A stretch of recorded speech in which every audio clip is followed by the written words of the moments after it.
أعوذ بالله من الشيطان الرجيم بسم الله الرحمن الرحيم والصلاة والسلام على أشرف المرسلين سيدنا محمد وعلى آله وصحبه أجمعين ونعوذ بالله من شرور أنفسنا ومن سيئات أعمالنا من يهدي الله فهو المهتد ومن يضلل فلن تجد له وليا مرشدا ونشهد أن لا إله إلا الله وحده لا شريك له ونشهد أن محمدا عبده ورسوله أيتها الأخوات أيها الإخوة أحييكم بتحية الإسلام تحية من عند الله مباركة طيبة السلام عليكم ورحمة الله وبركاته. Donc, chers frères, assalamu alaikum. Alors tout d'abord, je voudrais remercier les organisatrices et les organisateurs d'avoir permis cette rencontre et qu'on puisse avoir un moment d'échange et de partage. C'est vrai que la question de la femme, elle est toujours très importante et on a souvent beaucoup de questionnements et c'est souvent un sujet très sensible dans nos communautés musulmanes. Donc j'espère, Inch'Allah, avec mon humble contribution, on va pouvoir partager des idées et pouvoir débattre sur cela. Donc je sais que la plupart, oui, il y en a beaucoup de vous qui me connaissez et je vois plein de visages familiers dans la foule et c'est la 7e fois, alhamdoulilah, que j'ai pu venir ici. Donc vous me connaissez beaucoup de vous me connaissent depuis que je suis toute petite. Donc oui, en effet, je suis la fille de Tariq Ramadan, mais je suis aussi Mariam. J'ai aussi une expérience et je vais un peu vous partager pour commencer, vous dire un peu qui je suis et quel est mon parcours, donc mon parcours académique et aussi les différentes expériences que j'ai pu avoir à travers les voyages que j'ai pu faire avec ma famille. Donc comme Nushat vous l'a expliqué, j'ai vécu les 18 premières années de ma vie à Genève, en Suisse.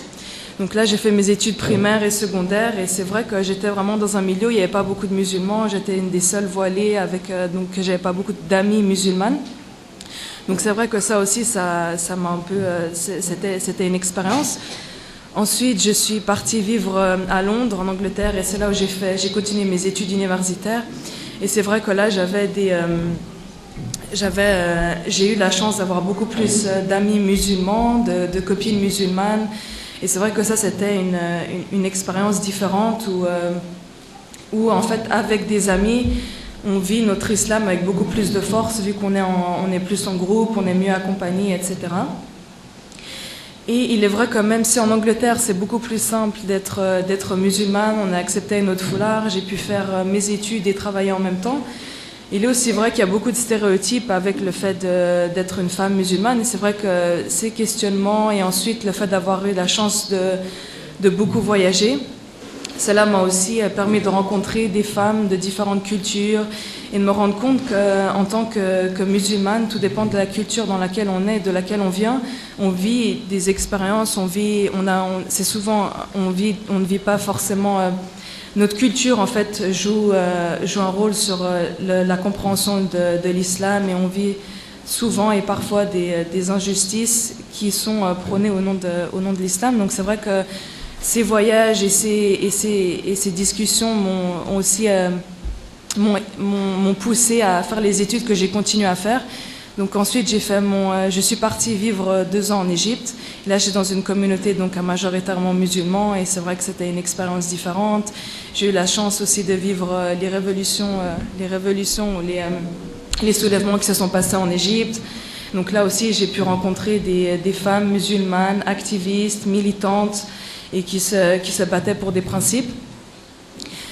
Ensuite, je suis retournée en Angleterre où j'ai fait mon master en études du genre. Et là, je me suis spécialisée sur les femmes africaines. Et c'est vrai que j'ai eu la chance de faire plusieurs voyages en Afrique et surtout au Mali. Donc ça aussi, ça m'a poussée dans mes recherches. Et là, ça fait depuis maintenant 5 mois que je suis à New York et que je travaille dans une association de défense des droits civils. Et là, par exemple, je suis beaucoup plus avec une communauté afro-américaine, africaine à Harlem, à New York. Et c'est vrai que là aussi, c'était un autre type d'enrichissement, d'autres rencontres. Et voilà un peu le bagage avec lequel je viens et mes expériences. Et j'espère, Inch'Allah, que depuis avec tout cela, vous pouvez un peu comprendre un peu qui je suis et d'où viennent mes idées, et en fait, ce qui me passionne, en fait, au fond, parce que, voilà, en tant que femme musulmane, on se rend compte que tout dépend de là où on va, on se rend compte que beaucoup de fois, il y a beaucoup de problèmes dans nos communautés face aux femmes.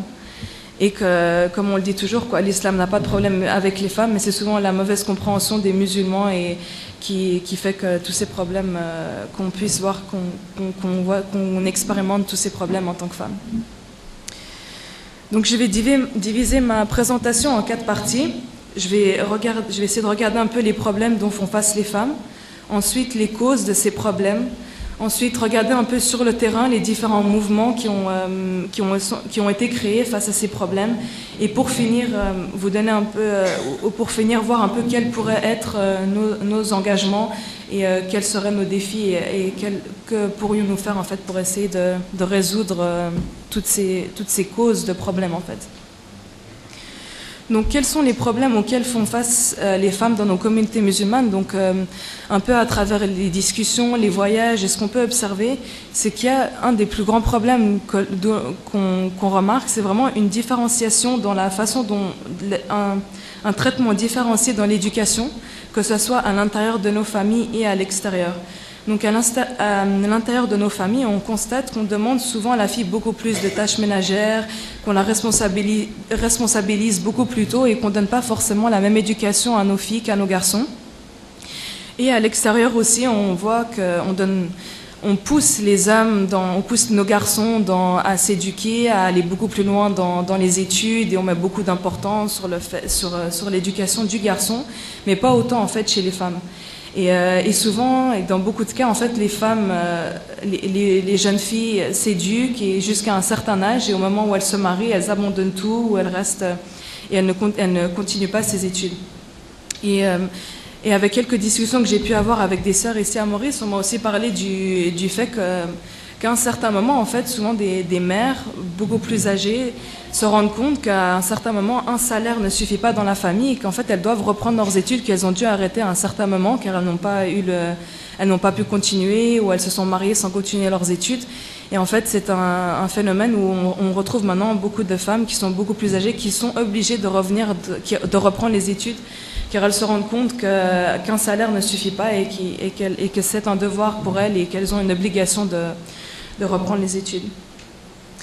Il y a aussi un des autres problèmes qu'on peut voir, c'est la place donnée aux femmes pour qu'elles puissent s'exprimer.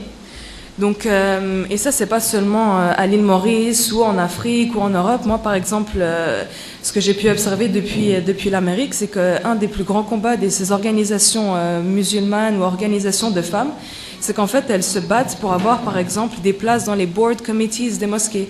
Il s'avère que c'est souvent des hommes qui sont là. Et les femmes n'ont pas de place, et donc ça joue un rôle bien sûr sur la façon dont sont traitées les femmes dans les mosquées, les activités, les places qu'on donne aux femmes dans les mosquées. Et ici aussi, on peut voir le fait que pas toutes les mosquées offrent des places pour les femmes. Donc ça aussi, c'est un combat de fait de pouvoir avoir notre place pour qu'on puisse s'exprimer. Ensuite, il y a par exemple d'autres problèmes dont les femmes font face, c'est le droit à l'autonomisation, à être indépendante. Financièrement, on a souvent ce problème où les femmes ne sont pas financièrement indépendantes. Aussi, par rapport à mes voyages en Afrique, j'ai pu constater aussi le problème de la polygamie, en fait. Elle est souvent mal comprise et donc mal appliquée. Et les femmes ne savent pas forcément leurs droits et leurs devoirs, mais surtout leurs droits face à la polygamie. Et c'est très souvent, ou pas très souvent, mais souvent, on retrouve des problèmes face à la polygamie. Donc on retrouve plein d'exemples dans le Coran qui montrent bien que la femme et l'homme devant Dieu sont égaux. Nous sommes mentalement et spirituellement égaux. Nous avons les pratiques religieuses sont les mêmes pour les hommes et pour les femmes et pour les hommes. Et nous avons plein d'exemples dans le Coran. Nous avons les versets qui commencent par Ya ayyuhalladhina amanu, ya ayyuhannas. Donc on voit très bien que le Coran parle aux hommes et aux femmes. Donc Ya ayyuhannas, ô vous les gens, Ya ayyuhalladhina amanu, ô vous les croyants. Donc on voit que c'est vraiment des versets qui sont pour les hommes et pour les femmes. Et donc les demandes et les pratiques religieuses sont identiques. Alors comment expliquer en fait qu'on a un Coran et qu'on a le message de l'islam qui promeut et qui prouve le fait que les hommes et les femmes sont égaux devant Dieu, et qu'en fait dans nos contextes et dans nos réalités ce n'est pas pareil. Donc là on peut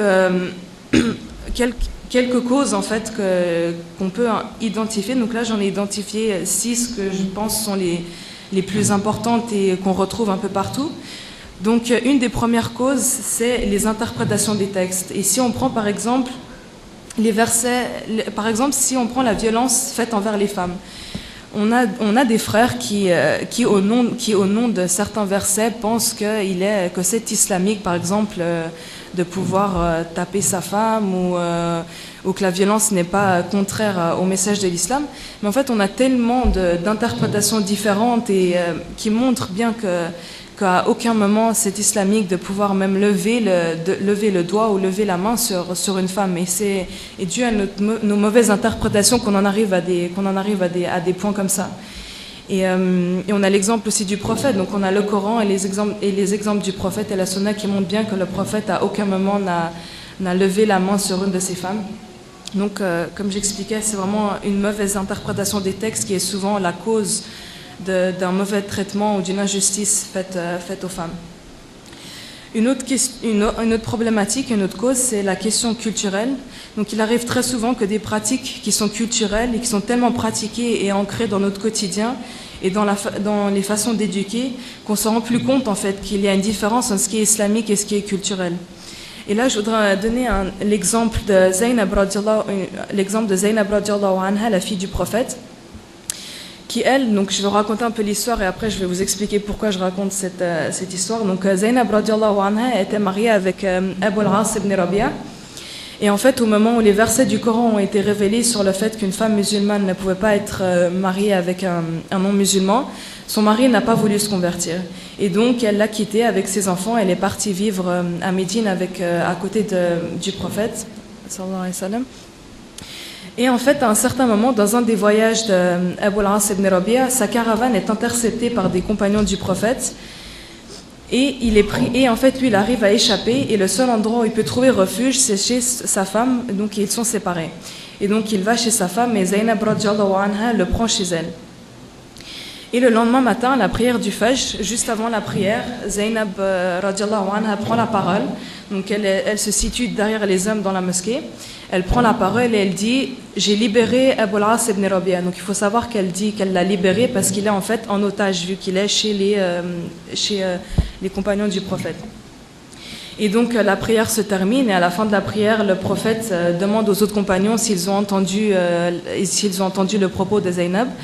Et tous les compagnons répondent que oui, et finalement, ils décident de libérer Abu al-As ibn Rabi'a. Donc en fait, je prends cet exemple pour montrer que du temps du prophète, on peut voir que les femmes étaient dans les mosquées, les femmes étaient derrière, elles n'étaient pas déjà dans une salle différente, donc elles avaient une place dans les mosquées, qu'elles étaient là à l'heure du Fajr, donc même s'ils ne levaient pas juste jour, parce qu'on a certaines interprétations qui disent que les femmes peuvent sortir que quand il fait jour, donc là, on voit que les femmes étaient présentes. On peut voir aussi que Zaynab a parlé devant des hommes et qu'elle a donné son point de vue et que le prophète a pris en compte sa position et même qu'au final, Abu al-As ibn Rabi'a a été libéré. Donc je vous dis un peu ça pour montrer que des fois, on a des interprétations culturelles de certaines choses qui ne sont pas forcément islamiques. Et il faut qu'à un certain moment, en tant que femme et même les hommes, en fait, c'est un travail des deux côtés, de vraiment comprendre notre religion dans ses principes et faire une différenciation entre ce qui est islamique et ce qui est culturel. Donc le troisième point, c'est la question des peurs. Donc il y a une peur par rapport à la société environnante et à cause de nos peurs, on passe souvent par des interdits. Et les femmes sont souvent au premier plan dans ces interdits. Donc souvent, vu qu'on a peur de ce qui se passe à l'extérieur de notre communauté musulmane, de notre communauté, donc on pense que le fait de ne pas laisser nos filles sortir ou de les laisser à l'intérieur, ne pas qu'elles aient de vie sociale, on pense qu'en fait que c'est grâce à cela qu'on va réussir à préserver sa religion, à la préserver elle-même. Mais ce n'est pas toujours, malheureusement, c'est pas toujours l'effet désiré, car même à l'intérieur, on peut avoir on a tout ce que la sœur parlait, donc on a tous les réseaux sociaux, etc. Donc même depuis l'intérieur, on a accès à l'extérieur. Donc c'est pas forcément en étant à l'intérieur qu'on est forcément protégé. Une autre cause, c'est que les femmes sont peu impliquées dans le domaine religieux, malheureusement. Et cela, on le voit par exemple, comme je vous parlais juste avant, de la polygamie. Les femmes n'ont pas forcément toutes les connaissances de leur religion. Et en fait, elles subissent beaucoup et elles n'ont pas les ressources nécessaires pour pouvoir en fait défendre certains principes qui ne sont pas forcément islamiques ou de la façon dont elles sont elles sont exercées. Si par exemple on prend tout ce qui est polygamie, donc je me rappelle qu'avec pas mal de mes amies africaines, ouest-africaines, on parlait souvent de cela parce qu'il s'avère qu'en Afrique de l'Ouest c'est très répandu, mais que beaucoup de femmes en fait ne connaissaient pas leurs droits, ne connaissaient pas qu'elles peuvent être contre la polygamie, qu'elles peuvent l'écrire dans leur contrat de mariage, mais elles savaient par exemple même pas que c'était une des choses qu'elles pouvaient écrire dans leur contrat. Donc c'est vraiment aussi une problématique, c'est qu'on a une mauvaise connaissance de notre religion et de nos droits. On nous parle souvent de nos devoirs, mais pas forcément de nos droits. Une autre cause, c'est les jugements. Et malheureusement, en fait, nous qui devrions être une communauté de solidarité, on trouve que dans notre communauté, il y a souvent beaucoup de jugements, et même entre les femmes. Donc, et je pense qu'ici, il faut absolument développer une fraternité de sœurs, avoir des groupes de sœurs qui travaillent ensemble, qui se retrouvent dans la fraternité. Et c'est grâce à cela qu'on pourra avoir des communications et accepter nos différences. C'est vrai que si, par exemple, maintenant, on se retrouve dans des groupes de sœurs avec des voilées, des non-voilées, des femmes qui travaillent, des femmes qui ne travaillent pas. Et par exemple, le fait de pouvoir être avec des voilées, donc les non-voilés peuvent voir qui ont peut-être des stéréotypes sur les femmes voilées, qui sont peut-être trop renfermées, etc., peuvent avoir une autre vision. Et pour les femmes qui sont voilées, être en contact avec des femmes qui ne sont pas voilées, on peut se rendre compte aussi que ce n'est pas forcément le foulard qui détermine notre foi, qu'on peut être non voilée et très active, et qu'on peut être voilée et ne pas l'être aussi. Donc vraiment, ces échanges où, par exemple, des femmes qui travaillent, des femmes qui ne travaillent pas. Donc des femmes qui travaillent, par exemple, ne pas se sentir supérieures parce qu'elles peuvent travailler, ou qu'elles sont dans le monde, elles sont plus dans le monde du social. Ou pour les femmes qui ne travaillent pas, de jalouser celles qui travaillent, etc. Donc c'est vrai que si nous sommes dans des groupes comme ça, des groupes de sœurs, on peut s'entraider, on peut accepter, et c'est apprendre à respecter nos différences.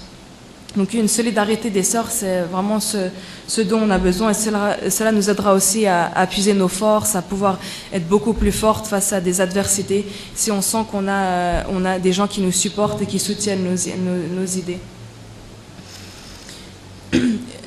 Une autre cause, la 6e cause, je pense aussi que c'est le fait que les femmes reproduisent souvent le même système dans lequel elles ont éduqué, qui ne sont pas forcément une façon islamique. Et je veux dire par ici, on retrouve souvent dans nos familles une très grande différence dans la façon dont on éduque nos garçons et on éduque nos filles. Donc comme je disais un peu au début, on ne donne pas forcément, les tâches ménagères sont plus pour les filles, les garçons ne sont pas traités de la même façon, et c'est vrai que le fait de reproduire ce système, ça a un impact ensuite sur le genre de garçon qu'on va élever, le genre de garçon qui va devenir un homme, qui va devenir un mari, qui va devenir un père. Et en fait, on reproduit ce système qui passe de génération en génération. Il est vrai que pouvoir un peu changer cette façon dont les garçons sont éduqués, ça passe par la maman, ça passe par la mère, et ça commence depuis tout petit. Donc si le garçon, depuis le début, il voit par exemple que son père aide dans la cuisine, que son père est actif, qu'il aide sa mère, qu'il soutient sa mère dans ses décisions, etc., c'est vrai que lui-même, en tant que mari, il deviendra une personne qui aide beaucoup plus sa femme, et qui est un support, et en fait qui l'aide dans son cheminement aussi. Donc après avoir un peu regardé les causes de toutes ces discriminations, toutes ces injustices, ou toutes ces causes en fait où la femme n'a pas forcément tous ses droits, qu'a-t-on pu voir en fait comme mouvements qui ont essayé de parler de tous ces problèmes des femmes? Donc on peut voir que les discriminations et les injustices dont font face les femmes, ce n'est pas forcément et ce n'est pas seulement dans nos communautés musulmanes. Et on voit ça depuis l'histoire et depuis très longtemps, où les femmes, en fait, de toute communauté confondue, de toute tradition, religion, culture, etc., ont en fait vécu des injustices et se sont battues pour que leurs droits soient reconnus. Et on a donc des mouvements qui, depuis l'extérieur et depuis l'intérieur de l'islam, se sont battus pour les droits de la femme. Et je vais commencer par regarder un peu les mouvements extérieurs. Donc on a des mouvements qui se sont battus car les problèmes dont font face les femmes ne sont pas seulement islamiques. Et en Occident, par exemple, on a pu voir tout ce qui est le mouvement féministe. Donc je sais que souvent on prend le terme féministe et on est souvent les poils s'irrissent et on a une connotation négative du terme. Mais en fait, ce qu'il faut savoir surtout, c'est qu'il y a différents types de féminisme et on ne peut pas juste parler d'un seul féminisme. Et en fait, quel est le but du féminisme? C'est les hommes et les femmes ensemble qui se battent pour les droits de la femme. Et on peut voir qu'il y a eu différentes tendances. Et je vais prendre un exemple des black feminists des États-Unis. Et elles, en fait, c'est depuis l'intérieur du féminisme. Moi, je me suis rendu compte que pas forcément toutes les positions et toutes les prises de position et tout ce qui faisait partie du mainstream feminism était vraiment ce qu'elle ressentait, et elle trouvait que les injustices n'étaient pas forcément les mêmes. Les discriminations, les injustices qu'elle subissait en tant que femme noire n'étaient pas les mêmes. Donc elles, c'est vraiment depuis l'intérieur du féminisme qu'elles ont critiqué, qu'elles ont eu une construction positive du terme et du mouvement. Et donc elle disait qu'il n'y avait pas forcément que le fait d'être femme, on était discriminé, mais il y avait aussi qu'elles étaient noires. Donc il y avait différents types de discrimination qu'il fallait prendre cela en compte. Donc ce que je veux dire par là, c'est qu'on peut se rendre compte qu'il y a différentes tendances du féminisme et qu'il y a des tendances du féminisme qui, même depuis l'intérieur et même depuis des références plus occidentales, qui se sont battues pour les droits de la femme et qui n'étaient pas forcément en accord avec tous les points et toutes les conclusions de ces féministes, mais qui travaillaient à cela depuis l'intérieur. On a aussi des femmes qui sont religieuses, et il est vrai que si on regarde l'histoire et l'historique du féminisme, il est vrai qu'il y a beaucoup de féministes. On peut prendre par exemple des exemples de Wollstonecraft aux États-Unis ou encore Simone de Beauvoir en France. Et c'est vrai qu'elle avait une vision négative du fait qu'elle disait qu'on ne pouvait pas être religieuse et être féministe, qu'il y avait en fait une contradiction du fait qu'on soit pratiquante, donc dans n'importe quelle religion, elle ne visait pas forcément l'islam, mais qu'on soit religieuse et féministe. Et donc là, en fait, c'est aussi il y a eu toute une tendance à l'intérieur du féminisme de femmes pratiquantes et religieuses qui se sont battues en fait en tant que féministes et qui disaient qu'il n'y avait pas de contradiction à être religieuse et à défendre les droits des femmes. Donc je vais revenir un peu sur cela un peu plus tard, car je vais aussi vous parler des mouvements qui, depuis l'intérieur de l'islam, se sont battus pour les droits des femmes. On a par exemple le mouvement réformiste qui est dans la lignée d'Abdullah ibn Mas'ud, un des compagnons du prophète, et qui a ensuite traversé les âges comme Ghazali, et ensuite au XIXe siècle avec Al-Avrani, Muhammad Abdo, Rashid Rida, et ensuite Hassan al-Banna, qui eux prenaient un retour en fait aux sources de l'islam, c'est-à-dire revenir au Coran et à la Sunna et avoir une interprétation du Coran et de la Sunna, et de s'éloigner en fait de certaines interprétations qui étaient trop influencées par la culture. Et donc en fait vraiment l'importance de revenir à une interprétation pure et qui était en phase avec le contexte. Donc ces réformistes se basent sur le fait que le message de l'islam est universel et applicable pour tous les temps, et le fait que nous devons aussi prendre en compte notre contexte lorsque nous essayons de comprendre et d'appliquer les textes. Donc nous avons par exemple Muhammad Abdo qui lui a travaillé sur différents versets qui étaient liés à la polygamie, et lui en fait en essayant de les comprendre et en les recontextualisant, il en arrivait à la conclusion que la polygamie était acceptée seulement dans des circonstances spécifiques. Donc c'est vraiment revenir à la source, donc revenir au Coran, à la Sunna, et de l'interpréter de notre contexte, car l'islam est un message universel et atemporel. Nous avons aussi par exemple Hassan al-Banna qui lui en Égypte a créé et a vraiment a créé des écoles pour les femmes, et qui lui mettait beaucoup d'importance sur l'importance que les femmes devaient avoir dans l'éducation. Il a créé plein d'écoles pour les femmes, et même contre l'avis de certains chiours d'Al-Azhar. Donc lui vraiment c'était l'importance qu'il fallait vraiment que les femmes soient éduquées dans nos communautés musulmanes. Nous avons aussi des mouvements pour les droits des femmes, pour les femmes, mais à l'intérieur des références islamiques. Donc une des femmes par exemple les plus connues en Égypte était Zainab el-Ghazali, qu'elle a travaillé vraiment, et plus récemment nous avons Hiba Raouf Aizet, qui elles sont des femmes qui viennent du mouvement réformiste et qui ont poussé le réformisme sur la question des femmes.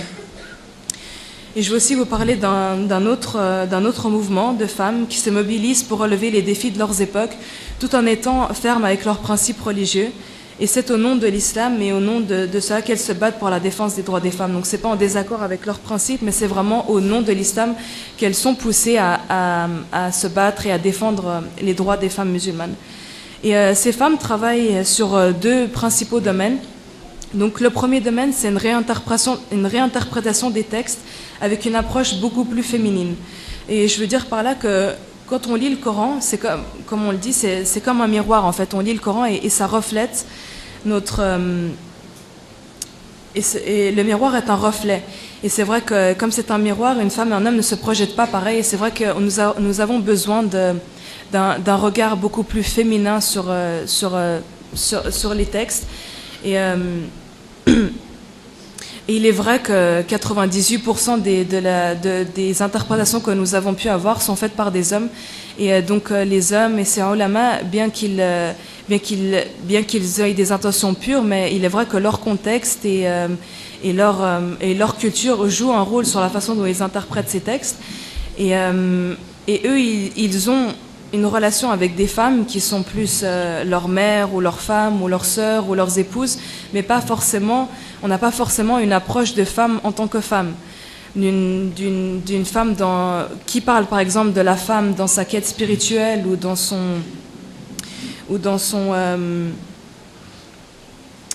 qui parle dans sa quête spirituelle ou qui parle de sa stabilité, de son autonomie.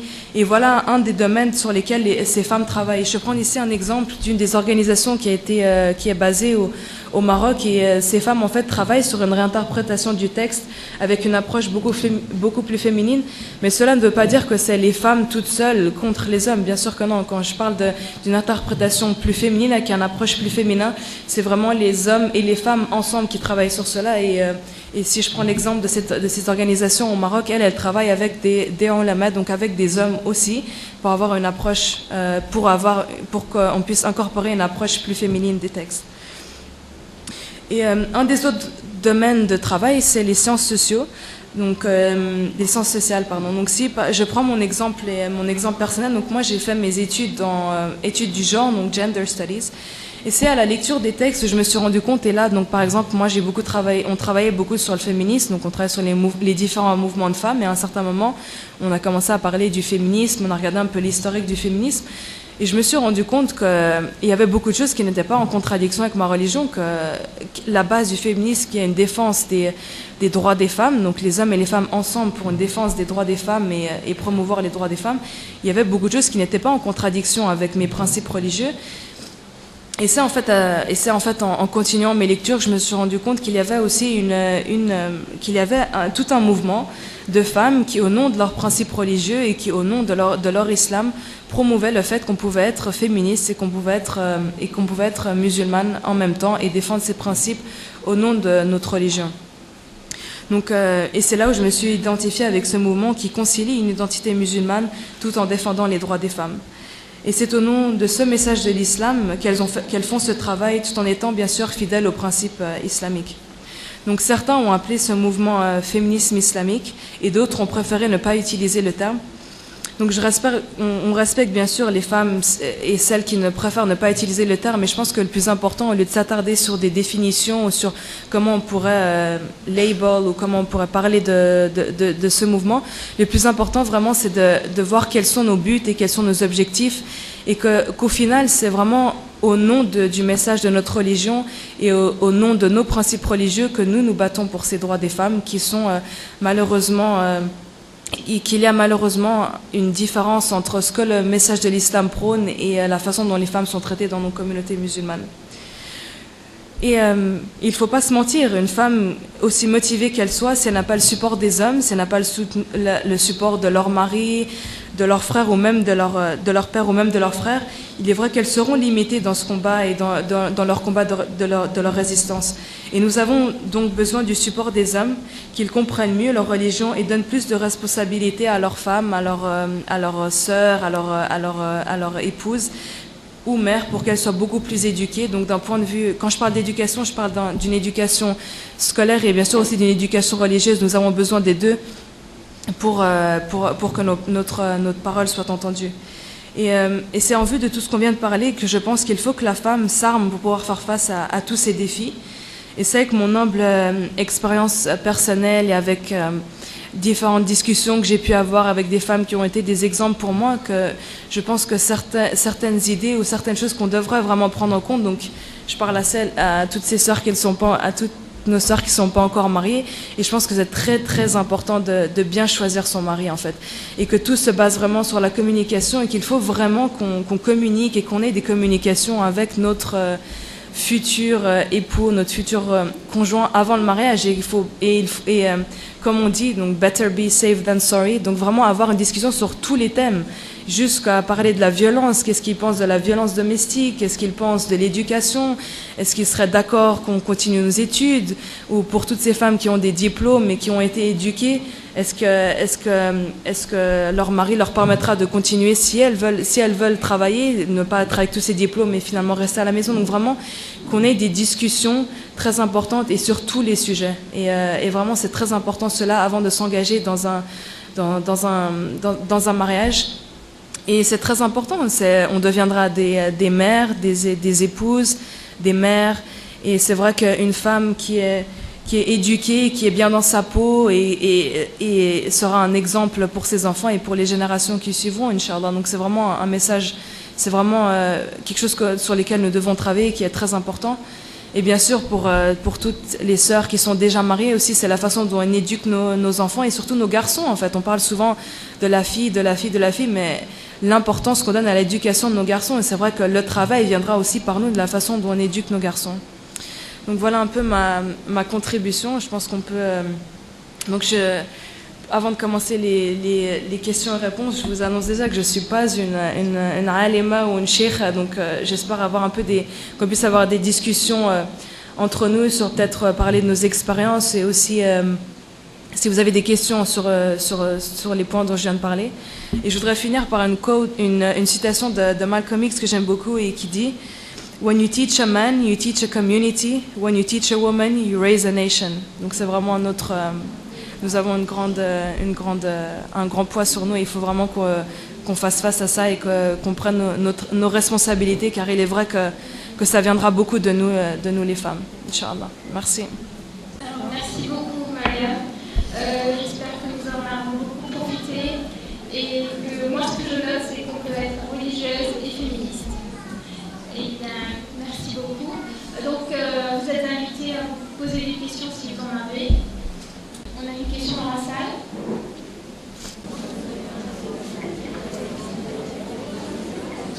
Donc je vais répondre aux questions où j'ai les connaissances suffisantes pour répondre. Donc il y en a pas mal ici là.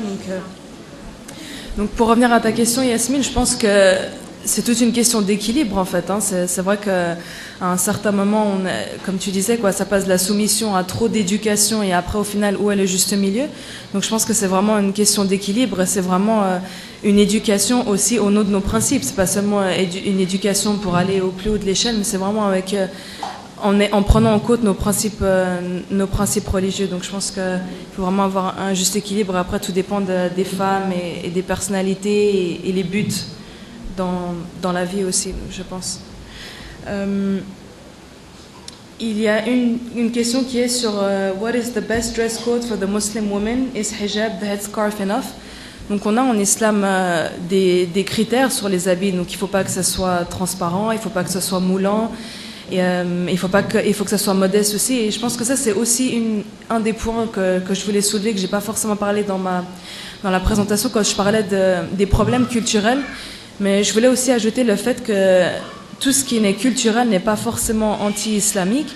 Et c'est vrai que tout ce qui est dans notre culture et qui est en accord avec nos principes, si par exemple on prend la façon de s'habiller, donc on sait qu'on a des critères en islam, que comme je viens de dire, il ne faut pas que ce soit transparent, il ne faut pas que ce soit moulant, etc. Et si on a des habits par exemple, si on regarde ici, vous aimez les couleurs, vous êtes habillé avec différentes couleurs, etc. C'est vrai qu'un habit qui va venir d'Arabie Saoudite, ça ne sera pas forcément en accord avec... ce ne sera pas forcément la façon la plus modeste où vous pourrez vous habiller, dans le sens où vous allez attirer peut-être des fois plus de regards que si vous êtes habillé avec vos couleurs locales. Donc je pense qu'il faut prendre en compte les principes et savoir que pas tout ce qui est culturel est forcément anti-islamique. La question que tu posais, je pense qu'en islam, on a la dot qui en fait vient de l'homme mais qui vient pas de la femme. Donc ça, c'est pas une pratique islamique. Une autre question est qu'est-ce que la femme peut faire si le mari s'oppose, qu'elle continue ses études ou sa carrière? Donc là, en fait, on en revient aussi à la bonne compréhension de notre religion. C'est vrai qu'à un certain moment, il faut qu'on fasse comprendre à nos maris que ce n'est pas anti-islamique de travailler, que ce n'est pas anti-islamique de continuer son éducation, et même au contraire, on a le hadith qui dit talabul ilm faridatun li kulli muslim wa muslima. Donc c'est vraiment un devoir de la femme d'être éduquée. Donc à partir de hadith, à partir d'exemples du prophète alayhi salam, il est vrai qu'il faut que nous-mêmes nous soyons aptes à pouvoir répondre à ces questions, à pouvoir être aptes et avoir les arguments nécessaires pour défendre tout ce qui a trait à l'éducation et au travail. Je vais prendre une dernière. Vous nous avez parlé de la communication entre fiancés qui est très importante, mais il y a des gens qui disent que si l'homme respecte vraiment la fille, il attendrait après le nikah qu'il devienne son mahram pour pouvoir lui parler. Que pensez-vous de cela? Donc, je pense que c'est très important d'avoir aussi des communications avant le mariage, parce que il est vrai, on a beaucoup de cas en fait d'hommes qui changent totalement, qui ont des belles paroles avant le mariage et en fait qui changent après. Donc je pense que c'est très important d'avoir vraiment des discussions de fond avant le mariage. Donc on dit souvent il y a tellement de blagues etc. qui parlent de ça et qui disent vraiment qu'un homme dès qu'il est marié, il y en a beaucoup qui changent. Donc c'est vraiment important d'avoir des discussions de fond avant. Je pense que la communication est très importante. Donc voilà, je pense que... Donc faute de temps, on va